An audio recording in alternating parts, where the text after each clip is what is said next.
তুষ্ট চিত্তে স্ত্রীকে মাহার দাও, সদকাত দিয়ে দাও। শয়তান এসে এই মাহারকে ডিলিট করে ঢুকাইছে যৌতুক, ঠিক কিনা?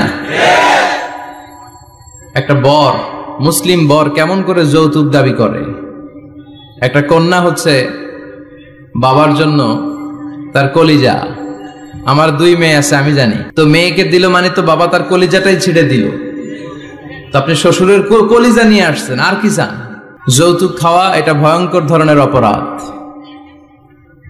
যৌতুক খাওয়ার চেয়ে কুকুরের গোশত খাওয়া ভালো, কারণ কুকুরের গোশত খেলে একটা গুনাহ, হারাম খাওয়ার গুনাহ, আর যৌতুক খেলে ডবল গুনাহ। একে তো যৌতুক খাওয়া হারাম, হারাম খাওয়ার গুনাহ। 2 হচ্ছে শ্বশুরের উপর জুলুম করার গুনাহ।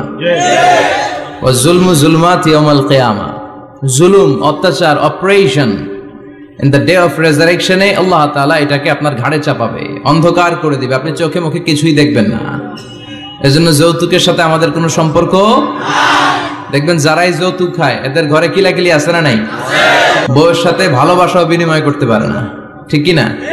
কারণ ওইখানে একেবারে পিওর ভালোবাসা নাই, এখানে দেয়া নেয়ার সম্পর্ক, ঠিক কি না? বউ যদি ধমক মারে চুপ করে বসে থাকা লাগে, কারণ যে ফ্ল্যাটটাতে আছে ফ্ল্যাটটা শ্বশুরের, যে বিছানায় ঘুমায় এটাও শ্বশুরের। ওরা লাথি মারা বের করে দিল, আর মুখ দিয়ে আওয়াজ বেরোবে না, চিল্লা এখন, ঠিক কি না? এজন্য এই যৌতুকের মতো জঘন্য অপরাধকে ঝাড়ু পিটা করে সমাজ থেকে বিদায় করতে হবে। এগুলো যুবকরা পারবে। এদেশের যুবকরা অনেক সম্ভাবনাময়ী। এদেশের যুবকদের মধ্যে আছে প্রাণ ঢালা উচ্ছ্বাস, শক্তি। যুবকদের দেহের রক্ত গরম না? এই গরম রক্তগুলারে ইসলামের কল্যাণে কাজে লাগাতে হবে।